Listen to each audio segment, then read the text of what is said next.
একদিন নদিয়ার রাজ্যে সবাই চিন্তায় পড়ে গেল। পুকুর আছে অনেক, কিন্তু মাছ খুবই কম। যে ভালোভাবে মাছ চাষ করবে আমি তাকে পুরস্কার দেব। এই কথা শুনে গোপাল ভাঁড় মুচকি হাসল। মহারাজ, মাছ আর আমি খুব ভালো বন্ধু। গোপাল বাড়ির পথে রওনা দিল। এসে বটুকে ডাকলো।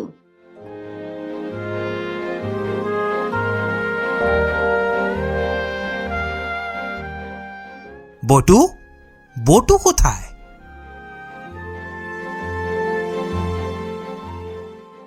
দাদু, আমি এখানে।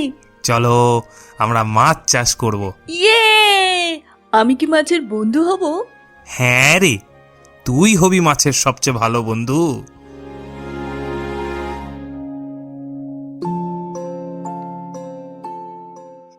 গোপাল পুকুরে রুই, কাতলা, মৃগেল ছাড়লো।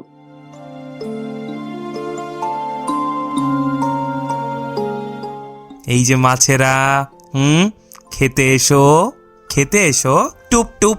ওয়াও, মাছেরা লাফাতে লাগলো। দাদু, মাছ নাচছে। একদিন বটুর মাথায় একটা আইডিয়া এলো। মাছ শুধু দানা খায় কেন? ওরাও তো মজা করতে চায়। রাতে বটু চুপি চুপি পুকুরে অল্প ভাত আর তেল জাতীয় খাবার ফেললো। আজ মাছেদের পার্টি।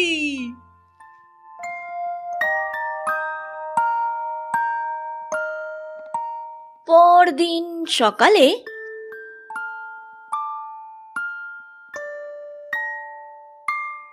ওহো, পুকুরের জল এমন কেন?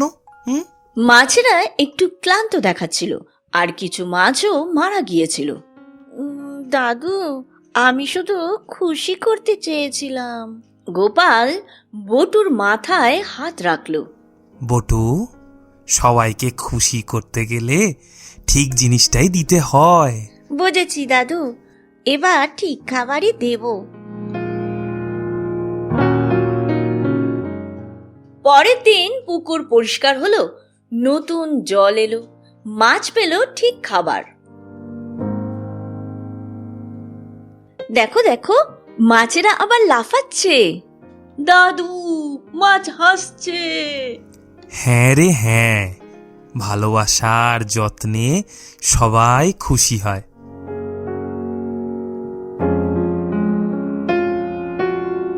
গোপাল, তুমি দারুণ কাজ করেছো। তোমার পুকুরে অনেক বড় মাছ হয়েছে। এই ভালো বড় মাছ আসলে বটুর পরিশ্রমের ফল মহারাজ। আমি ভুল করে শিখেছি। ভুল করলে ভয় নেই ভাই, ভুল থেকেই শেখা যায়। মাছ হোক বা মানুষ, সব ভালোবাসাই আসল সব।